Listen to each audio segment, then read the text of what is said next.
자, 수업 시작하겠습니다. 반갑습니다. 자, 오늘부터 백선 문제 가지고 2주 동안 정리를 하겠습니다. 자료를 보시면은 문제가 있고 그 밑에 이게 어떤 내용에 관한 문제인지 그런 것들이 정리가 되죠. 그래서 1번 문제 보면은 요거는 이제 밑에 포인트에 광역도시계획에 관한 문제라는 거고, 그 다음에 광역도시계획에서 여러분들이 시험 전에 체크해야 될 것들. 그래서 이거 문제 푸시고 뭐 자기가 보는 책이 있을 겁니다. 뭐 요약서든지 기본서든지 거기에서 뭐 1번에 뭐 법적 성격 이런 것들은 광역도시계획은 추상적인 계획이고 구속률이 발생하지 않으니까 행정 쟁송의 대상이 되지 않는다, 이런 것들이죠. 그 다음에 두 번째, 광역계획권의 지정권자. 지정권자 누가 지정하죠? 국장이나 도지사가. 그래서 둘 이상의 시도에 걸쳐 있을 때, 관할이 다를 때는 국장이, 같은 도 안에서는 도지사가, 국장 아니면 도지사, 이런 것들. 그 다음에 수리권자는 공동으로 관할이 같을 때는 시장, 군수가 공동으로, 관할이 다를 때는 시, 도지사가 공동으로 같이 하죠. 근데 이런 사람들이 3년 내에 승인 신청 안 하면은 지정권자인 국장이나 도지사가 직접 수립을 하죠. 이런 것들. 그래서 이러한 것들을 직접 한번 답을 달아보는 거죠. 포인트에 있는 것들을 하면서 이런 것들 마지막으로 확인 한번 하고 시험장에 가시라는 거고, 옆에 있는 OX 지문은 이 문제에 관련해 가지고 OX 지문 같은 거 몇 가지 만들어 놓은 겁니다. 뭐 기출 지문들이 대부분이고, 아니면은 문제 넣기 좀 힘든 것들은 제가 옆에다가 OX 지문으로 만들어 놨습니다. 그래서 제가 수업 중에는 문제만 풀 겁니다. 문제만. 그리고 문제 풀고 복습하실 때는 포인트에 나와 있는 사항들 이런 것들 확인하시는 걸로. 그 다음에 OX 지문은 기출문제가 많기 때문에 이런 것들은 그냥 한번 풀어보시고 모르는 게 있으면 질문을 하십시오. 그 다음에 저번 주에 나눠드렸던 자료, 이런 거 비교하는 자료, 요거는 수업 중에 제가 필요한 부분들은 발췌를 해서 몇 가지는 설명을 드리겠습니다. 자, 1번 문제 보죠. 뭐 가지고 왜 이렇게 떠들고 있습니까? 문제를 풀어야지. 떨고 있을 게 아니라 백선 문제를 받았으면 문제를 풀고 있어야지. 추석에 뭐 했냐니? 공부를 해야지, 수험생이. 자, 1번. 자, 옳은 것. 동그라미 보시면은 광역계획권은 인접한 둘 이상의 특별시, 광역시, 시군의 관할구역 단위로 지정하여야 하며 그 관할구역의 일부만을 광역계획권에 포함시킬 수 없다? 가 아니라 있죠. 자, 광역도시계획은 둘 이상의 관할구역 에서의 장기적인 발전 방향을 제시하는 계획인데, 이 둘 이상의 시군이 아무 때나 지정하는 건 아니죠. 그래서 인접한 둘 이상의 시군의 원칙은 전부를 묶는 게 원칙. 그러니까 인접해 있는 둘 이상의 시군의 관할구역 전부, 특, 광, 시, 군 단위로 묶이는 게 원칙인데, 예외적으로 일부만 묶이는 경우도 있다라는 거. 그리고 일부를 묶을 때 최소 단위가 구, 군, 읍, 면 단위까지, 최소한 구, 군, 읍, 면 단위까지는 포함이 돼야 되죠. 이렇게. 그래서 일부만을 포함시킬 수도 있다라는 거. 원칙은 특광시군 단위로 묶이는 게 원칙이지만 일부가 포함될 수도 있다. 2번. 국장, 시도지사, 시장, 군수가 기초조사를 실시한 경우에는 해당 정보를 체계적으로 관리하고 효율적으로 활용하기 위해서 기초조사 정보체계를 구축, 운영하여야 한다. 여기까지를 맞고, 기초조사 정보체계를 구축한 경우에는 등록된 정보의 현황을 몇 년마다? 5년마다 확인하고 변동사항을 반영해야 한다. 3번. 광역도시계획을 수립함에 있어 시, 도지사 간의 협의가 성립하지 않을 경우. 자, 원칙은 공동으로 수립하죠. 그래서 관할이 같을 때는 시장, 군수가 공동으로 하고, 관할이 다를 때는 시, 도지사가 공동으로 수립을 하는데, 이 공동으로 수립을 하면서 협의가 성립하지 않을 때에는 단독 또는 공동으로 조정 신청을 할 수가 있습니다. 조정 신청을. 근데 다시 협의하고 와라고 하는 거는 어떨 때만? 단독으로 조정 신청했을 때만. 그래서 뒤에 보면 단독 또는 공동으로 조정 신청을 할 수 있으며, 그리고 시, 도지사 간의 협의가 성립 안 되니까 국장에게 조정 신청을 하겠죠.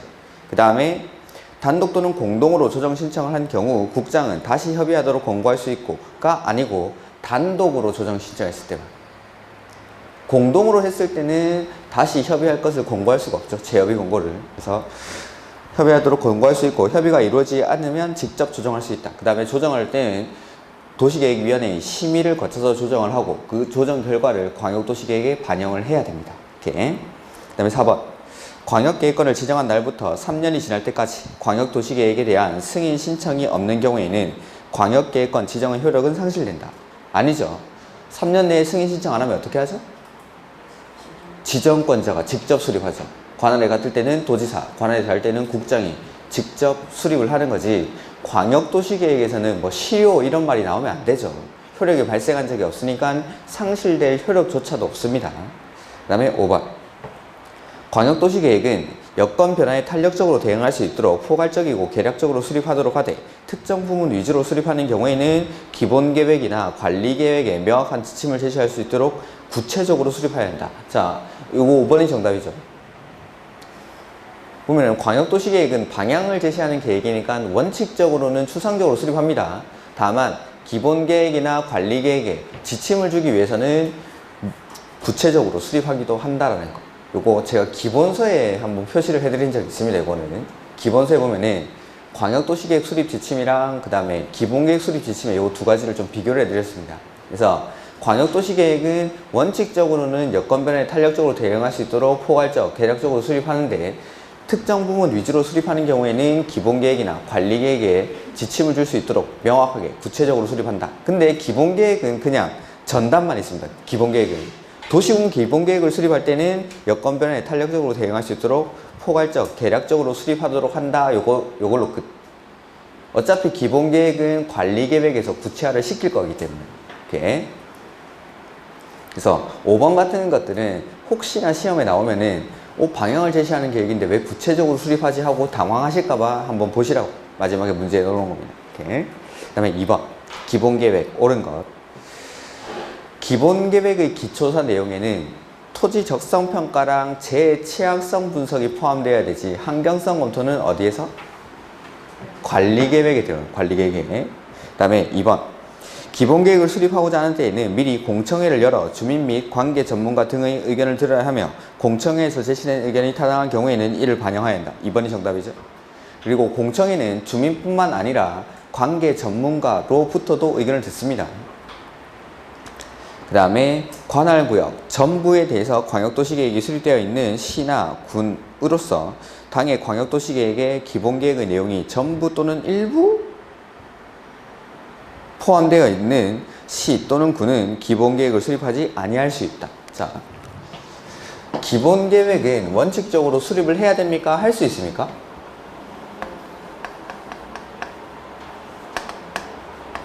하여야 한다. 앞으로 특, 광, 시, 군이 10년, 20년 어떻게 발전해 나갈지에 대한 방향을 수립을 해놓고 거기에 맞춰서 이 관할구역을 발전시켜 나가는 거죠.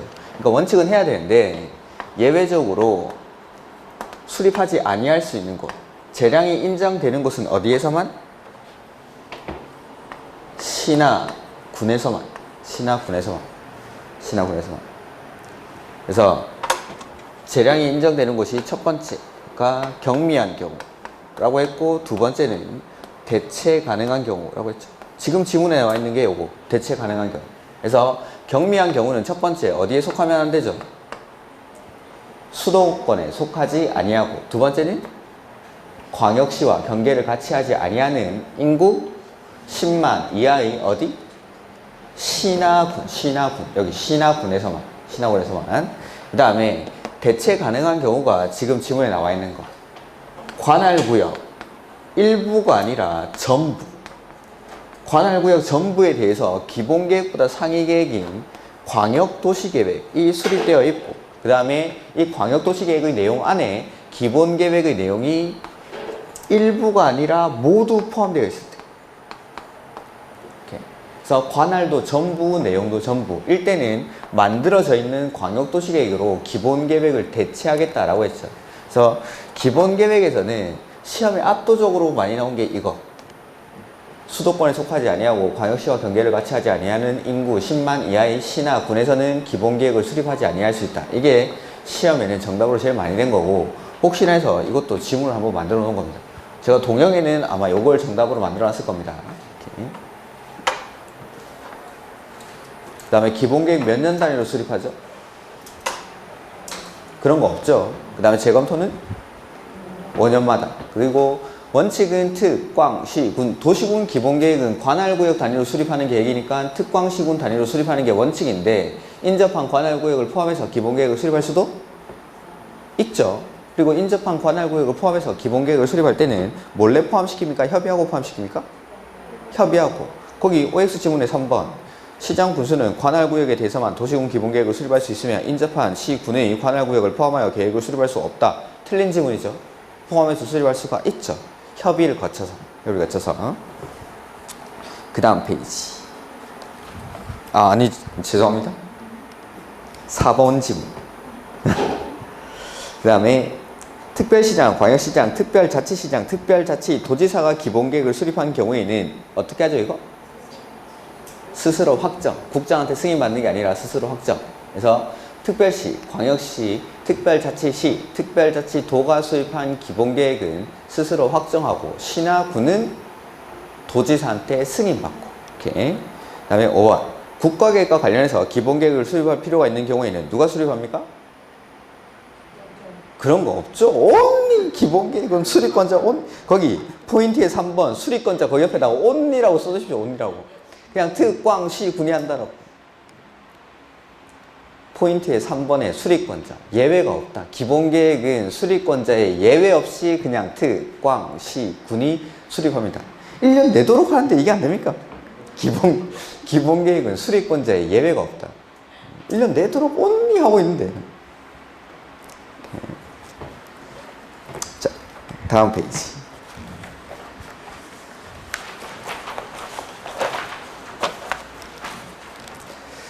3번 관리계획에 관한 설명으로 옳은 것이죠. 도시군 관리계획을 위반하는 경우 그 기초조사의 내용에는 환경성 검토와 토지적성 평가, 재해취약성 분석을 포함해야 한다. 1번이 정답이죠.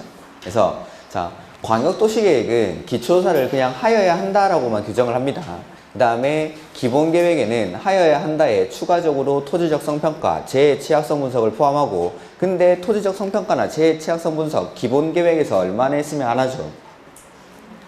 5년 안에 실시했을 때에는 생략할 수 있다. 5년 안에 실시한 경우. 그 다음에 다른 범위에 따른 지역, 지구 등 지정이나 개발계획 수립으로 인해서 기본계획의 변경이 필요할 때, 이럴 때도 토지적성 평가나 재해취약성 분석을 생략할 수 있다라는 거. 그 다음에 세 번째, 관리계획은 토지적성 평가, 재해취약성 분석, 환경성 검토까지 생략하는 거. 그 다음에 나중에 집에 돌아가셔가지고 기초조사 생략 사유 이런 것들은 좀 복습을 하시고. 그 다음에 2번.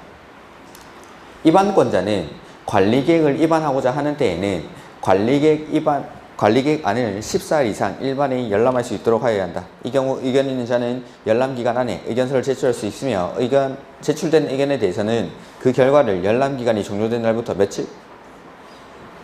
60일이죠. 60일.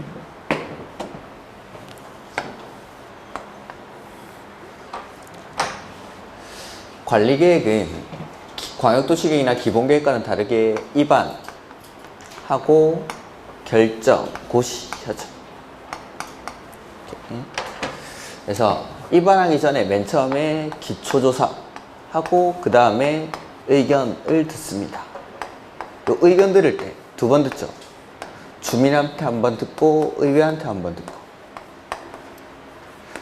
광역도시계획이나 기본계획에서는 주민한테 의견을 듣는 방법이 공청회라는 절차를 거치는데, 관리계획은 구속력이 있으니까 공청회하면 안 되고 열람을 시켜주죠. 그래서 열람하겠다라고 먼저 공고를 하고 주민한테 의견 듣는 건 대부분 며칠? 14일 이상 열람을 시켜줍니다. 그 다음에 열람기간 안에 의견 있는 사람은 이 의견서를 제출할 수가 있고, 이 의견에 대해서 답변 주는 기간이 60일 내에 결과 통보를 하죠. 그 다음에 이 의견을 제출받은 의견이 지자체 조례로 정하는 중요한 사항입니다. 그럴 때는 다시 공고를 하고 열람 절차를 거쳐야 된다는 거. 그 다음에 3번. 관리계획 결정에 따라 행위제한을 받는 경우 손실보상을 청구할 수 있다. 아닙니다. 관리계획에 따라서 용도지역 같은 것들, 용도지구 같은 것들이 지정이 되는 거죠. 만약에 뭐 이해하기 쉽게 내가 토지를 가지고 있는데 거기 개발 제한 구역이 지정이 됩니다. 용도 구역이 지정이 된 거죠. 개발 제한 구역은 용도 구역이니까 지정을 할 때는 관리계획으로 결정을 해야 되는데, 당연히 개발 제한 구역이 지정이 되면 행위 제한을 받겠죠. 그렇다 하더라도 이런 것들은 공공복리에 적합한 범위 안에서의 제한이라고 보기 때문에 따로 손실보상 같은 걸 해주진 않습니다. 이것들. 그러니까 용도지역, 지구, 구역이 지정된다. 아니면 도시군 계획 시설 부지로 편입이 됐다. 수용에 따라서 수용 보상금은 지급을 하지만 손실 보상을 해주는 건 아닙니다. 그런 것들은. 그 다음에 4번. 주민은 지구 단위 계획구역의 지정에 대해서 입안권자에게 도시군 관리계획 도서와 계획 설명서를 첨부하여 관리계획 입안을 제한할 수 있다. 있습니까? 제한할 수 있는 게 4가지가 용, 산, 기, 지 중에 지정을 제한할 수가 있죠. 그 다음에 제한할 때 동의요건은 3분의 2, 면적 3분의 2.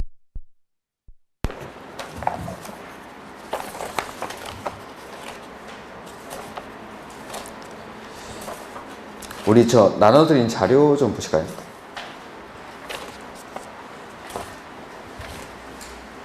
(25페이지)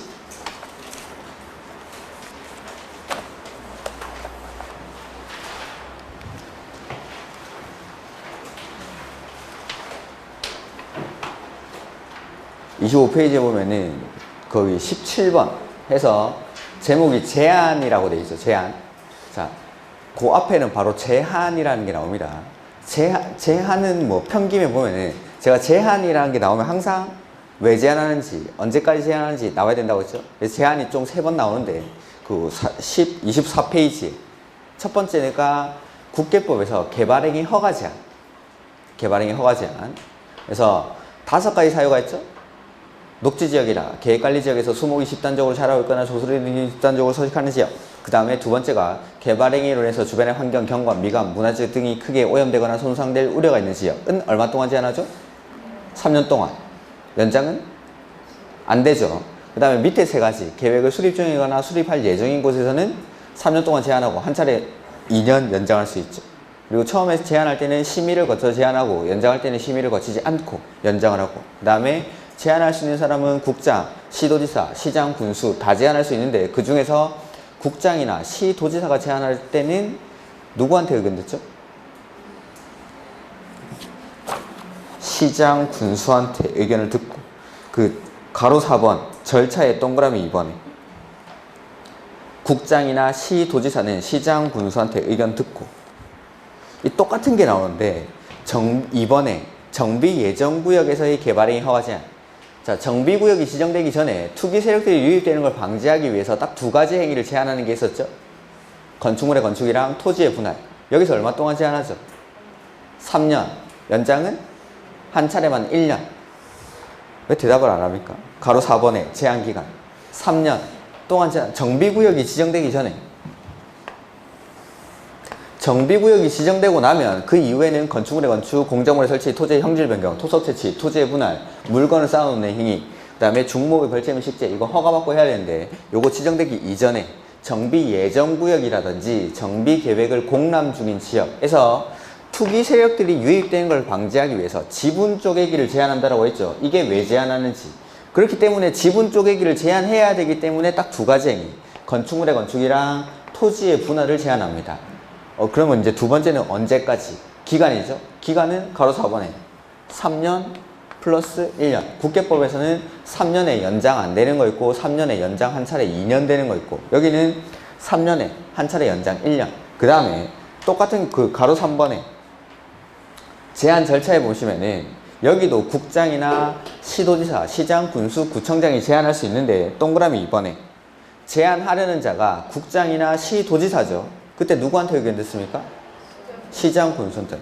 이렇게 모아서 보니까 외울 게 없는 거면 외울 게. 절차가 다 똑같죠. 그리고 제한할 때는 심의 거쳐서. 그 다음에 마지막 제한이 다음 페이지에 보시면은 건축허가 제한. 건축허가 제한은 누구는 제한할 수 없다라고 했죠. 허가권자. 그 옆에 써놨죠, 제가. 허가권자는 제한했지. 그래서 시장, 군수, 구청장이 제한을 하는 경우는 없습니다. 그래서 국장이 제한하거나 시도지사가 제한하거나 국장이 제한하는 거. 자, 첫 번째 또 왜 나와야겠죠. 언제, 어떨 때 제한하는지. 그래서 국장은 국토관리를 위해서 특히 필요하다고 인정하거나 주무부 장관의 요청이 있을 때, 그 다음에 시도지사는 지역계획이나 도시군 계획상 특히 필요하다고 인정할 때는 허가를 제한할 수 있고 허가받은 건축물의 착공을 제한할 수 있다. 이게 왜 제한하는지. 그럼 이제 또 언제까지가 나와야겠죠? 기간이. 여기서는 얼마 동안 제한합니까? 2년. 연장은 한 차례만 1년. 요렇게. 예? 그리고 제한할 때 역시 심의 거쳐서 제한합니다. 심의 거쳐서. 예? 그리고 여기서만 좀 특이한 게 시도지사가 시장, 군수, 구청장의 허가를 제한하는 경우에는 즉시 뭐 해야 됩니까? 국장에게 보고, 그리고 보고를 받은 국장이 제한 내용이 지나치다고 인정하는 경우에는 해제를 명할 수 있다. 이게 군법에 나오는 제한 싹 다. 항상 제한이라는 글자를 보면은 왜 제한하는지 사유가 나와야 되고, 그 다음에 언제까지 제한하는 기간이 나와야 됩니다. 이렇게. 그 다음에 뭐 제한하는 절차에서는 심의를 거쳐서 제한한다는 이런 것들. 그 다음에 제한. 자, 첫 번째 나오는 제한은 관리계획 위반 제한이죠. 지금 방금 보신 문제. 그래서 주민은 그 밑에 4가지 사항을 제한할 수 있죠. 그래서 첫 번째, 기반시설 설치, 정비, 개량에 대해서 제한할 때는 동의요건이 면적 5분의 4, 나머지 3가지는 면적 3분의 2 이상의 동의를 받아서 제한을 하죠. 면적을. 그 다음에 그 밑에 산업유통개발진흥지구 지정 제한 시 동의요건. 요거는 문제로도 있었죠. 사회 때. 산업유통개발진흥지구 지정을 제한할 때는 면적은 1만 제곱미터 이상 3만 제곱미터 미만. 그 다음에 제한하려는 지역은 계획관리, 생산관리, 자연녹지 지역으로서 계획관리 지역이 차지하는 비중은 50% 이상일 것. 이렇게 이런 것들이 뭐 요건. 그 다음에 관리계획에서 위반 제한을 받은 사람들은 답변 주는 기간이 45일.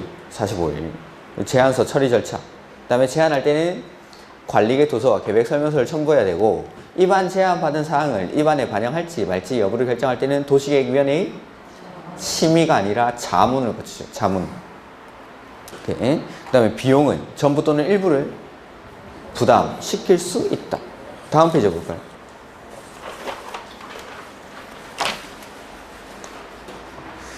두 번째 제한 나왔던 게 도시개발구역 지정의 제한입니다. 도시개발구역 지정의 제한. 자, 도시개발구역 누가 지정했었죠?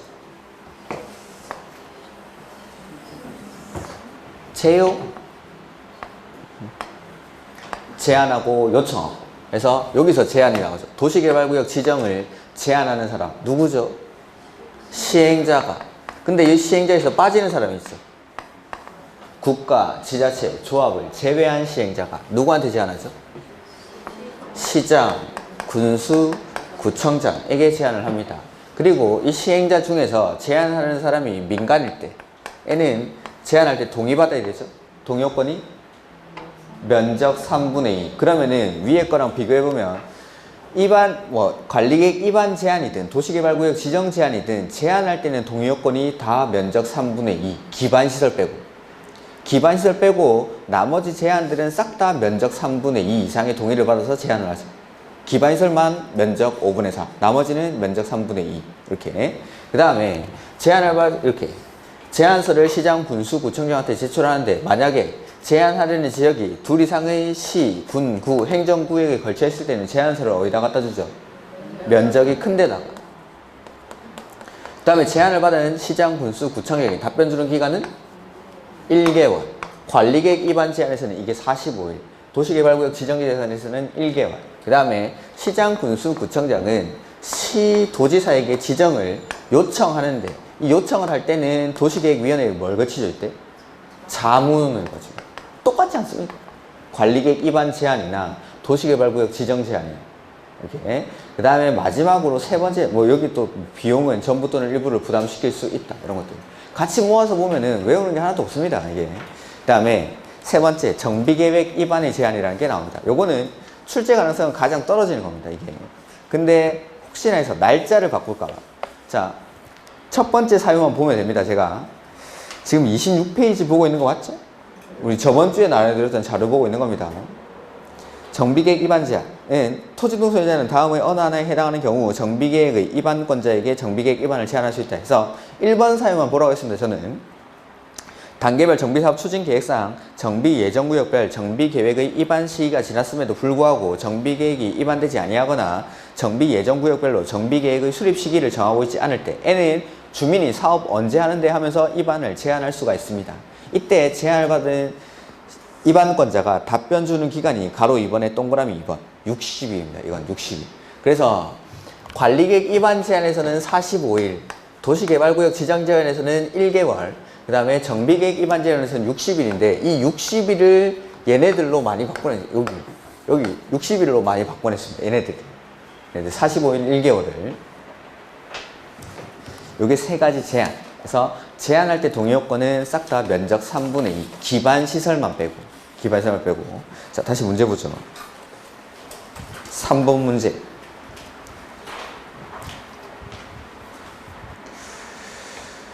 5번 질문 보면은 지구단위 계획구역의 지정에 대해서 시장 군수가 위반한 도시군 관리계획은 도지사가 결정하는 게 아니라 시장 군수가 직접 결정할 수 있는 경우죠. 그래서 시장 군수가 직접 결정하는 게 지구단위 계획구역의 지정이나 변경, 지구단위 계획의 수립이나 변경에 관한 사항, 그 다음에 지구단위 계획으로 대체하는 용도지구의 폐지, 이 두 가지는 시장 군수가 직접 결정할 수가 있죠. 이렇게. 그 다음에 4번. 관리계획으로 결정하여야 하는 사항만을 모두 고른 것. 그러니까 관리계획의 내용 물어보는 거죠. 수도 없애죠, 이것도. 관리계획의 내용. 첫 번째는 용도 지역, 지구. 두 번째, 용도 구역을 지정하거나 변경하는 것. 세 번째는 기반시설의 설치, 정비, 개량. 네 번째는 개발사업이나 정비사업에 관한 계획. 다섯 번째, 지구단위 계획구역의 지정이나 변경, 지구단위 계획. 여섯 번째는 입지규제 최소 구역의 지정이나 변경, 입지규제 최소 구역 계획. 고르면 정답이 5번이죠, 5번.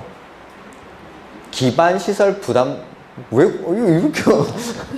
기반시설 부담구역은, 이거 뭐죠? 개발행위 허가에서 배우는 거죠. 개발행위 허가에서. 그러니까 관리계획으로 결정하는 게 아니죠. 개발행위 허가사. 개발행위 허가로 인해서 기반시설이 부족해지고 그 부족해진 기반시설을 설치를 해야 되는데 설치가 곤란한 데가 있고 가능한 데가 있죠. 곤란한 데 지정하는 건 개발, 밀도 관리구역. 가능한 데 지정하는 건 기반시설 부담구역. 얘네는 용도구역이 아니라고 했죠. 구역으로 끝난다고 해서 이건 용도구역이 아닙니다. 우리 개발행위 허가에서 배우는 거니까 이건 관리계획의 내용이 아니죠. 2번. 도시개발구역의 지정은 어떻게 하죠? 제요 이런 사람들이 지정하고 밑으로 기초사하고 의견 듣고 협의하고 심의하고 이렇게 관리계획으로 하는 게 아니라 도시개발구역의 지정은 도시개발법에서 하는 거예요. 도시개발법에서. 관리계획에 나오는 도시개발사업에 관한 계획은 여기서 신도시 한번 만들어 보자라는 거. 도시개발사업에 관한 계획이라고 나와야 되지 도시개발구역의 지정은 우리가 국계법에서 하는 게 아니라 개발법 가서 개발법에서 하는 거지 관리계획으로 하는 게 아니죠. 관리계획에서 하는 건 개발사업이나 정비사업에 관한 계획입니다. 계획. 그냥 요 지역에서 개발사업 한번 해보자, 요 지역에서 정비사업 한번 해보자 라는 정도까지만 관리계획으로 결정하고 이쪽에서 관리계획으로 개발사업, 정비사업에 관한 계획을 만들어 놓은 지역에다가 정비구역 지정하고 도시개발구역 지정해서 사업을 하게 되는 겁니다. 이렇게. 그래서 도시개발구역의 지정은 우리가 개발법에서 배우는 거니까 관리계획의 내용이 아니죠. 그 다음에 디귿. 기반시설의 설치, 정비, 개량. 이렇게 디귿 맞고. 개발 제한 구역. 이게 바로 용도구역. 용도구역은 개발제한구역, 시가와 조정구역, 도시자연보호구역, 수산자원보호구역, 그 다음에 입지규제 최소구역까지 이렇게 5가지. 기반시설 부담구역, 개발밀도관리구역은 용도구역이 아닙니다. 그 다음에 5번. 관리계획 결정에 관한 설명으로 틀린 것. 국장이나 시도지사는 관리계획을 결정하려면 그 결정을 고시하고 관계서류를 관계특별시장, 광역시장, 시장, 군수에게 송부하여 일반이 열람할 수 있도록 하여야 한다. 자, 관리계획은 기본계획과 다르게 결정을 하고 나면 결정권자가 고시를 하죠. 결정권자가. 그래서 읽어보면은 국장이나 시도지사가 결정을 고시를 하고, 그러니까 결정권자가 결정하고 나면 고시를 하고 그 다음에 위반권자인 특광시군에게 송부를 해준다라는 거예요. 이렇게. 그리고 이걸 받은 특광시군은 공고하고 열람하는 게 아니라 고시를 했으니까 여기서는 열람만 시켜주면 된다라는 거죠. 며칠 동안? 기간 제한 없이 그냥 계속 보여줍니다. 14일도 아니고 30일이면 내 또 모르겠는데. 광역도시계획이나 기본계획에서는 수립하고 승인하죠. 승인권자가 보내주면은 이 수립권자는 이걸 공고하고 열람을 시켜주는데 30일 이상 기간 제한을 두고. 30일 이상.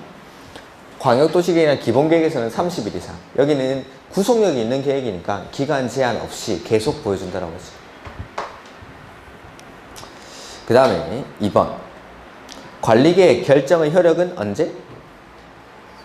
지형도면을 고시한 날에. 지형도면을 고시한 날에. 그 다음에 3번. 관리계획 결정 당시 이미 사업이나 공사에 착수한 자는 그 관리계획 결정과 관계없이 그 사업이나 공사를 계속할 수 있다. 맞죠? 오케이. 여기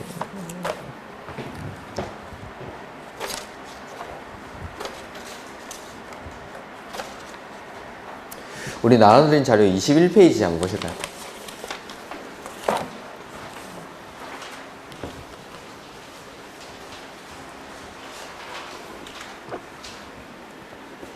여기 11번에 기득권보호라는 게 나오죠.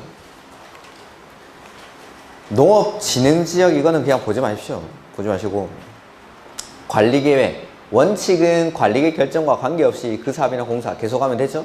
다만 예외가 2번에 시가와 조정구역 또는 수산자원 보호구역 지정 당시에 이미 사업이나 공사에 착수한 사람은 3개월 안에 신고하고, 그 다음에 2번에 동그라미 2번 3번 이건 그냥 보지 마십시오. 요거 기본서에서 한번 말씀드린 적은 있는데 그냥 보지 마시고, 그 다음에 도시개발구역, 정비구역 이건 똑같습니다. 도시개발구역이나 정비구역 지정고시 당시 이미 사업이나 공사에 착수한 사람은 원칙 어떻게 해야 되죠? 원칙이 30일 내에 신고. 관리계획 결정 당시에 이미 사업이나 공사에 착수한 사람은 원칙은 관리계획 결정과 관계없이 그 사업이나 공사를 계속할 수 있지만 시가와 조정구역이나 수산자원 보호구역에서는 3개월 내에 신고. 근데 도시개발구역이나 정비구역 지정고시 당시 이미 사업이나 공사에 착수한 사람은 원칙이 30일 내에 신고하고 계속 할 수가 있다라는 거.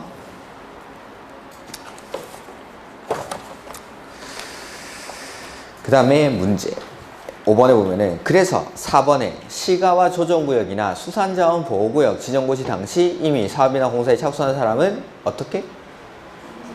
3개월 내에 신고. 30일은 도시개발구역이나 정비구역 지정 당시.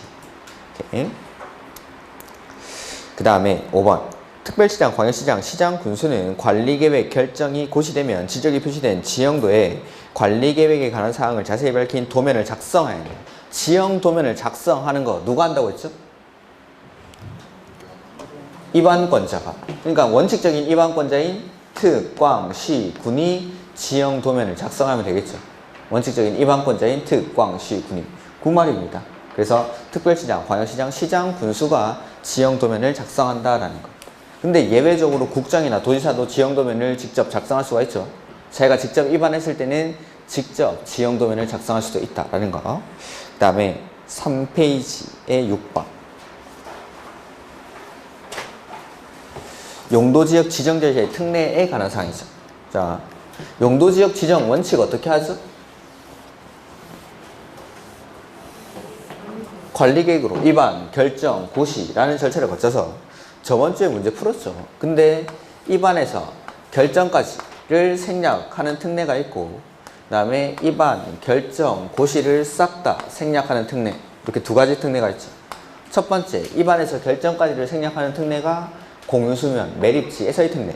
그래서 공유수면을 매립하는 목적이 이웃하고 있는 용도지역의 내용과 어떨 때? 같으면 매립 준공 인가일부터 입안에서 결정까지를 생략하고 여기를 뭘로 봐주죠? 이웃하고 있는 용도지역으로 지정된 것으로 본다. 다만 고시는 생략이 안 되니까 따로 특, 광, 시, 군이 고시를 하죠. 근데 매립 목적이랑 이웃하고 있는 용도지역의 내용이 다르거나 둘 이상의 용도지역에 걸쳐 있거나 이웃하고 있을 때는 특례에 해당하지 않으니까 어떻게? 다시 원칙으로, 관리계획으로 요게 공유수면 매립지에서의 특례 해서 1번 공유수면의 매립 목적이 그 매립구역과 이웃하고 있는 용도지역의 내용과 같으면 특례에 해당하죠. 관리계획 입안 및 결정, 고시 빠져요. 고시. 입안에서 결정까지만 생략하고 고시는 생략하면 안 되죠. 매립 준공구역은 매립 준공 인가일부터 이웃하고 있는 용도지역으로 지정된 것으로 본다. 뭐 도시지역을 보고 이런 거 아닙니다. 이웃하고 있는 용도지역으로 지정된 것으로 본다. 그 다음에 2번 공유수면의 매립 목적이 그 매립구역과 이웃하고 있는 용도지역의 내용과 다른 경우 및 매립구역이 둘 이상의 용도지역에 걸쳐 있거나 이웃하고 있는 경우 N은 특례에 해당하지 않으니까 어떻게? 관리계획으로. 그 다음에 입안, 결정, 고시를 싹 다 생략하는 경우가 첫 번째 도시지역으로 보는 특례가 있죠. 항만, 어항구역이 어디에 연접한? 도시지역에 연접한 공유수면에 지정된 경우. 그 다음에 국가산업단지, 일반산업단지, 도시첨단산업단지, 그 다음에 택지개발지구, 그 다음에 전원개발사업구역 및 그 예정구역인데 수력발전소나 송변전 설비만을 설치하기 위한 지역은 제외하죠. 자, 보면은 3번. 항만구역은 도시지역으로 결정 고시된 것으로 본다. 항만구역이 어디에 연접한? 도시지역에 연접한 공유수면에 지정이 되면, 항만구역이 지정이 되면 거기를 바로 도시지역으로 보는 게 아니라 항만구역, 어항구역이 도시지역에 연접한 공유수면에 지정이 돼야 거기를 도시지역으로. 그 다음에 4번. 전원개발사업구역 및 그 예정구역으로서 수력발전소는 제외하죠. 수력발전소랑 송변전 설비만을 설치하기 위한 지역. 그 다음에 방금 말씀드린 지역들이 지정이 되면은 도시지역으로 보는 특례. 그 다음에 두 번째 특례가 관리지역 내에서의 특례가 있었죠. 그래서 관리지역 중 농지법에 따른 농업 진흥지역이 지정이 됩니다. 그럼 여기를 뭘로 봐주죠? 농림지역으로 지정된 것으로 본다. 이게 관농농. 그 다음에 관리지역에 있는 산림 중 산지관리법에 따른 보전산지로 지정이 됩니다. 그럼 여기를 뭘로? 농림지역 또는 자연환경 보전지역으로 본다. 이게 관리지역 내에서의 특례. 그래서 결론적으로 보면 관리지역에서 농림지역으로 바뀌었고, 관리지역에서 농림지역이나 자연환경 보전지역으로 용도지역이 변경이 됐죠. 용도지역 변경 어떻게 합니까, 이거? 원래는 관리계획. 용도지역을 지정하거나 변경하는 것.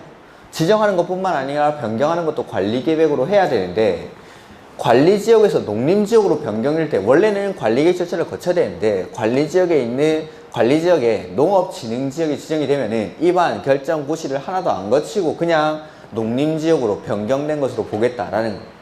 그래서 특례에 해당하는 거예요. 특례. 용도지역을 바꿀 때도 관리계획 절차를 거쳐야 되는데 그거 하나도 안 거치고 그냥 농림지역으로 바뀌어버리니까. 이게 두 번째, 입안, 결정, 고시를 다 생략하는 두 번째 특례. 이렇게. 그래서 4번, 5번. 관리지역에서 농업진흥지역으로 지정고시된 지역은 이 범위에 따른 농림지역으로 보고, 그 다음에 관리지역의 산림 중 보전산지로 지정고시된 지역은 그 고시에서 구분하는 바에 따라 농림지역 또는 자연환경 보전지역으로 결정, 고시된 것으로 본다. 5번이 정답이죠. 그러니까 요거 산지관리법에 따른 보전산지로 지정된 지역은 무조건 농림지역, 자연환경 보전지역으로 되는 건 아니죠.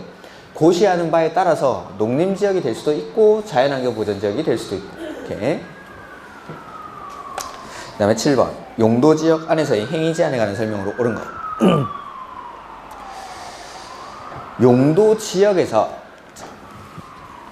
용도지역이 지정이 되면은 행위 제한 이 세 가지가 나오죠. 첫 번째가 건축 제한, 두 번째는 건폐율,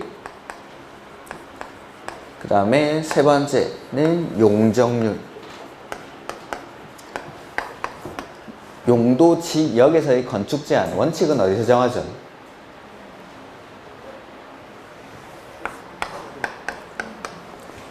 각각의 용도지역마다 지을 수 있는 건물, 없는 건물들을 규정을 한다고 했죠? 이렇게 생긴 표에서. 그래서 제1종 저운용 주거지역에서 지을 수 있는 건물, 그 다음에 조례로 지을 수 있는 건물, 이런 것들이 대통령령에 규정이 돼요. 대통령령에. 그래서 1번이 정답. 용도지역에서의 건축물이나 그 밖의 시설의 용도, 종류 및 규모 등의 제한, 이게 건축 제한이죠. 건축물의 용도나 건축물이나 그 밖의 시설의 용도, 종류 및 규모 등의 제한은 원칙 대통령령에서. 그럼 용도지구에서의 건축 제한은 원칙 어디서 하죠? 조례로. 용도지구는 조례로, 용도지역에서의 건축 제한은 대통령령에서. 이렇게. 그 다음에 2번. 원칙은 대통령령에서 해야 되는데 대통령령으로 안 하는 것들이 있죠. 첫 번째, 농공단지는 어디에서? 산업 입지 및 개발에 관한 법률이지 산업 지적 활성화 및 공장 설립에 관한 법률이 아닙니다. 산업 입지 및 개발에 관한 법률. 여기 가면 산업단지가 4가지가 나옵니다. 국가산업단지, 일반산업단지, 도시첨단산업단지, 농공단지. 이렇게 산업 입지 및 개발에 관한 법률. 그 다음에 녹지지역 중 초지인 경우에는 초지법에서 정하는 바에 따른다. 어디가 틀렸죠 이거? 농림지역 중이죠. 농림지역 중. 그래서 자 행위제한 특례에 보면은 원칙은 대통령령으로 하는데 대통령령으로 안 하는 거 첫 번째가 농공단지는 산업 입지 및 개발에 관한 법률. 그 다음에 제가 설명드릴 때 농림지역에 연결되는 거, 그 다음에 자연환경 보전지역에 연결되는 거, 이거 구분하시라고 했죠. 그래서 농림지역에는 3군데. 그래서 농업진흥지역, 보전산지, 그 다음에 초지. 요 3군데는 원래 용도지역에서의 건축제한은 원칙 대통령령으로 해야 되죠. 근데 대통령령으로 안 하는 게 아까 봤던 첫 번째가 산업 입지 및 개발에 관한 법률, 농공단지는. 그 다음에 두 번째, 농림지역에 있는 농업진흥지역은 농지법, 보전산지는 산지관리법, 초지는 초지법. 그 다음에 자연환경 보전지역에는 5군데. 공원구역, 그 다음에 상수원보호구역, 지정문화재나 천연기념물과 그 보호구역, 그 다음에 해양보호구역, 그 다음에 수산자원보호구역. 공원구역은 자연공원법, 상수원보호구역은 수도법, 그 다음에 지정문화재나 천연기념물과 그 보호구역은 문화재보호법, 그 다음에 해양보호구역은 해양생태계 보전 및 관리에 관한 법률, 그 다음에 수산자원보호구역은 수산자원관리법. 무슨 법에서 하는지는 별로 중요한 게 아니라고 했습니다. 요거는 몇 번 읽어보면 되니까. 그래서 여기 농림지역에 연결되는 게 이렇게 3군데. 그래서 지금 지문에 보면은 3번에 녹지지역 중 초지인 경우에는 초지법이 아니라 농림지역 중 초지인 경우에는 초지법에서 이렇게. 그 다음에 자연환경 보전지역 중 요 5군데. 그 밑에 아마 나와 있을 텐데 보면은 농림지역 중 지정문화재, 요거 지정문화재나 천연기념물과 그 보호구역은 어디? 자연환경 보전지역 중, 농림지역이 아니라. 그 다음에 5번에 자연환경 보전지역 중 수산자원보호구역. 수산자원보호구역, 자연환경 보전지역 맞죠? 근데 수산자원보호구역은 수산자원관리법에서 합니다. 그 뒤에 해양생태계 보전 및 관리에 관한 법률은 요거 해양보호구역. 해양보호구역. 이렇게 법률 명칭들은 몇 번 읽어보시면 되니까 요게 농림지역에 연결되는 건지 자연환경 보전지역에 연결되는 건지 요걸 좀 기억을 하시라고 했습니다. 이렇게. 그래서 제가 지문도 그렇게 만들었어요. 8번은 정답이 4번. 제가 따로 풀지 않겠습니다. 이런 것들을. 건폐율, 용적률은 자, 더 이상 하지 않겠습니다. 그 다음에 9번. 용도지구.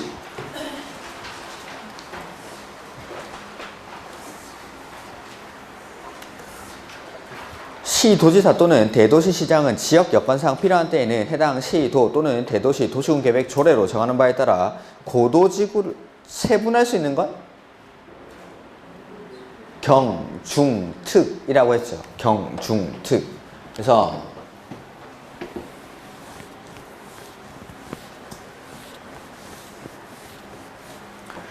용도지구는 법이랑 대통령령에서 정하는 것 외에 새로운 용도지구를 신설하는 게 가능하고 추가적으로 더 세분하는 것도 가능하죠. 뭘로?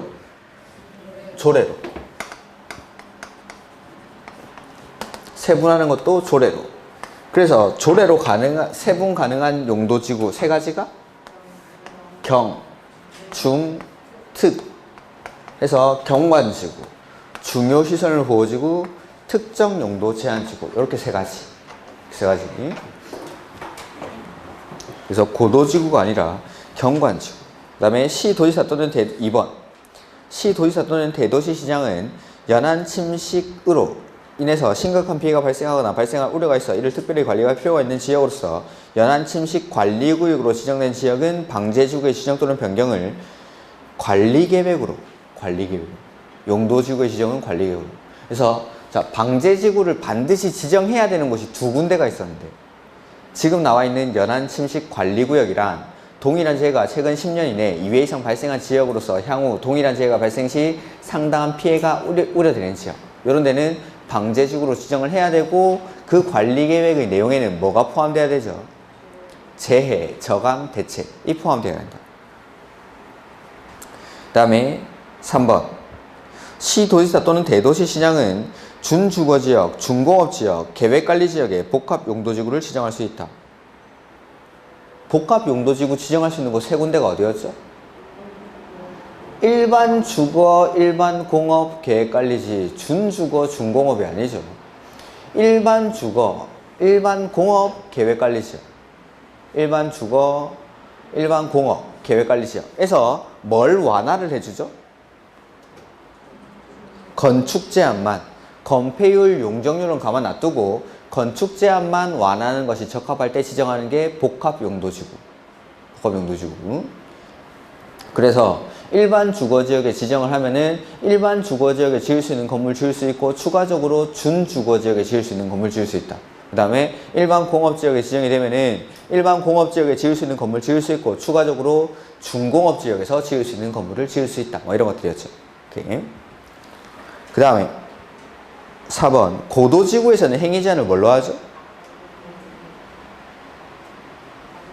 관리계획으로, 도시군 관리계획으로. 그래서 자, 용도지구는 행위 제한도 원칙은 조례로 하죠. 근데 조례로 안 하는 게 고, 개, 복, 자, 직.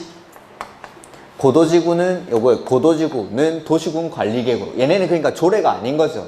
관리계획으로. 그 다음에 개발진흥지구는 지구단위 계획이나 관계 법률에 따른 개발 계획에 따라 행위 제한을 합니다.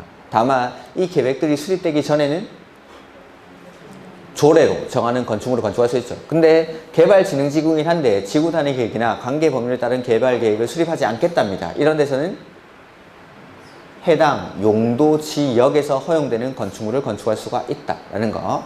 그 다음에 복합용도지구는 개발진흥지구, 복합용도지구, 자연취약지구 이게 싹 다 대통령령에서 합니다.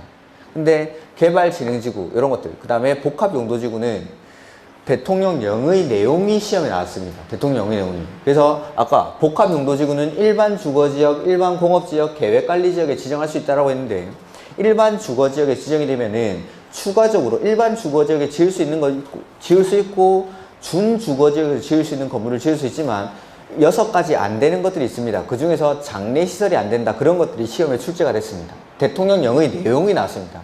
개발진흥지구는 대통령령의 내용이 방금 말씀드리는 거.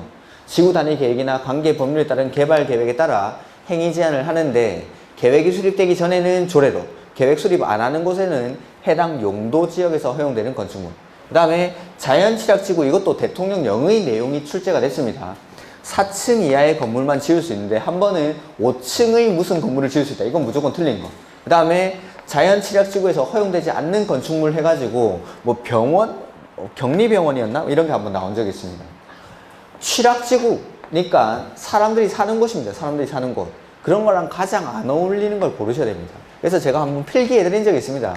1종 근생, 2종 근생, 뭐 단독주택 이런 것들 허용되고 농축산업용 창고 이런 것들 되고 운동시설이라든지 이런 것들 뭐 된다라고 한번 필기해드린 적이 있는데 이 자연취락지구 안에서 지을 수 있는 건물들은 다 외우기는 좀 힘드니까 취락지구, 사람들이 사는 거랑 가장 안 어울리는 걸 좀 골라내는 식으로 그렇게 문제를 푸셔야 돼요. 이런 대통령령의 내용이 이거 3가지는 출제가 됐었습니다.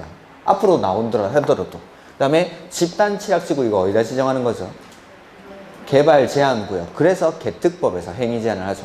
그래서 고도지구는 도시군 관리계획으로.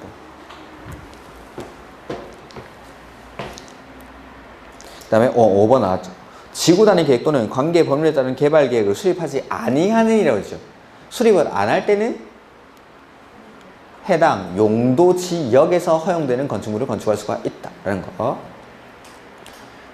그래서 원래는 지구단위 계획이나 관계 법률에 따른 개발 계획에 따라서 행위 제한을 해야 되는데 계획이 아직 만들어지기 전에는 조례로 정하는 건축물. 근데 개발진흥지구이긴 하지만 계획을 수립하지 않겠다. 이런 곳에서는 해당 용도 지역에서 허용되는 건축물. 이렇게. 아침에 활기찬 기운은 금세 사라지셨네요. 자, 그 다음에 10번에 시가와 조정구역에서의 행위제한.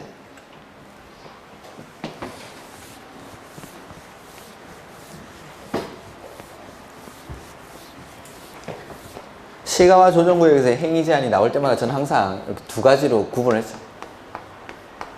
시가와 조정구역에서의 행위제한. 이 나오면 일단 도시, 군 계획사업이랑 비도시군 계획사업 구분해서 원칙 됩니까 안 됩니까? 둘 다 금지. 둘 다. 도시군 계획사업이든 비도시군 계획사업이든 시가와 조정구역에서는 안 되죠.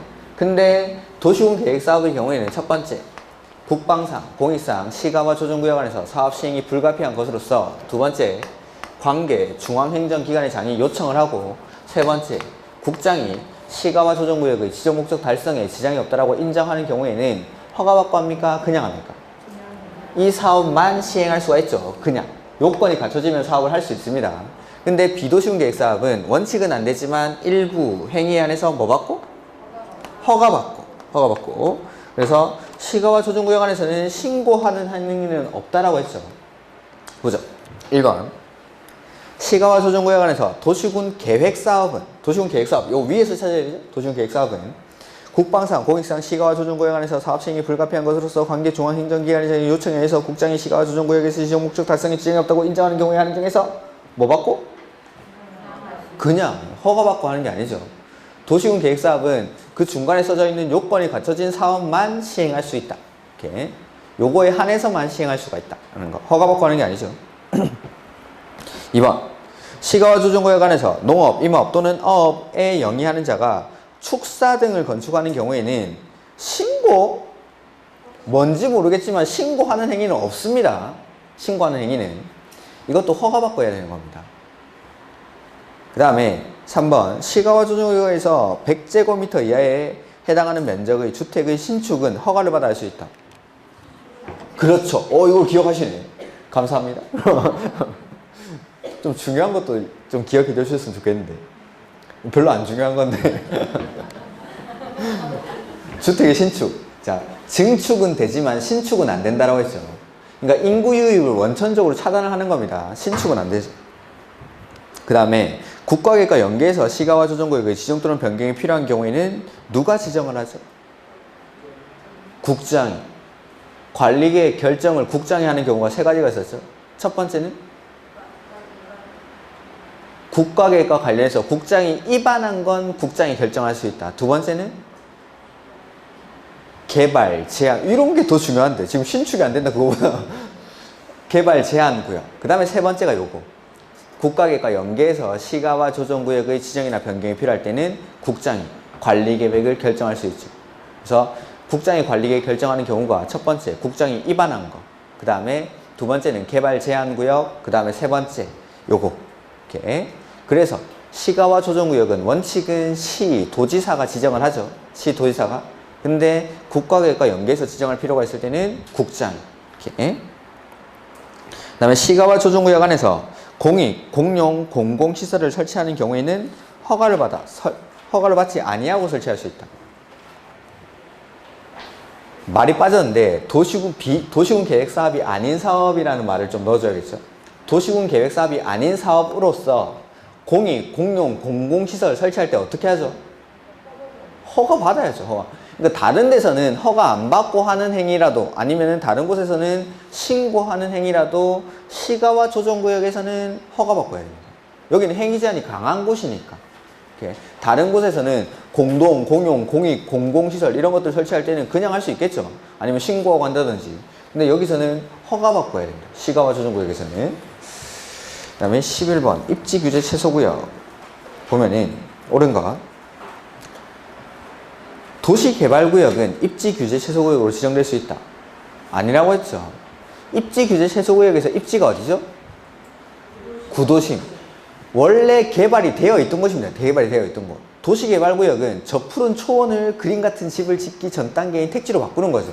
개발이 안 돼 있던 곳이 아니라 입지규제 최소구역은 개발이 되어 있던 곳인데 이걸 다시 살리기 위한 곳이니까 도시개발구역은 입지규제 최소구역으로 지정할 수가 없죠. 2번 다른 법률에서 관리계 결정을 의지하고 있는 경우 입지규제 최소구역의 지정과 입지규제 최소구역 계획에 관한 지형도면 고시는 할 수가 없습니다. 제가 입지규제 최소구역은 다른 법률에서 관리계획 결정을 의지하고 있는 경우에도 입지규제 최소구역의 지정이나 변경, 입지규제 최소구역 계획의 수립이나 변경은 의제가 안 됩니다. 이건. 그러니까 우리 개발법에서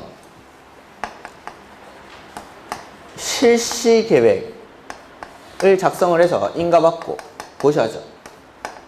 도시개발사업의 시행자가 정해지고 나면 그 시행자가 실시계획을 작성하고 이 실시계획을 인가받고 고시합니다. 실시계획 인가이고 개발법에서 누가 하죠? 지정권자. 개발법은 지정권자. 갑자기 개발법 물어보니까 헷갈립니까? 지정권자. 그 다음에 개발법에서 실시계획이 인가받고 고시가 되면은 관리계획 결정을 의제해줍니다.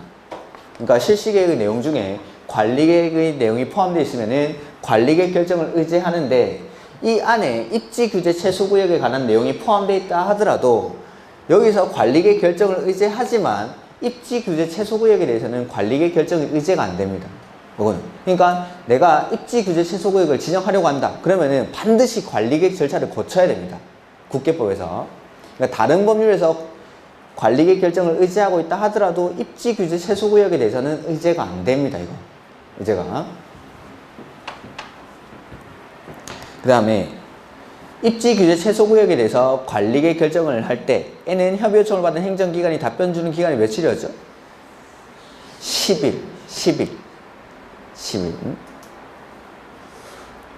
그 다음에 입지규제 최소구역이 지정되면 여기를 뭘로 봐주죠? 특별 건축 구역으로 지정된 것으로 본다. 간주를 하죠. 4번이 정답. 5번 입지규제 최소구역에서는 주택법에 따른 주택의 배치, 부대 복리시설의 설치 기준 및 대지 조성 기준을 적용하지 아니한다가 아니라 아니할 수 있다. 그래서 적용하지 않을 수 있는 규정이 3가지가 있었죠. 지금 나온 이거 주택법에 따른 주택의 배치, 부대 복리시설의 설치 기준, 대지 조성 기준, 그 다음에 주차장 설치 기준, 부설 주차장 설치 기준, 그 다음에 미술 작품의 설치, 이러한 규정을 적용하지 아니할 수 있다. 이렇게. 그 다음에 12번 쉬지 말고 푸십시오. 저는 좀 쉬고 오겠습니다.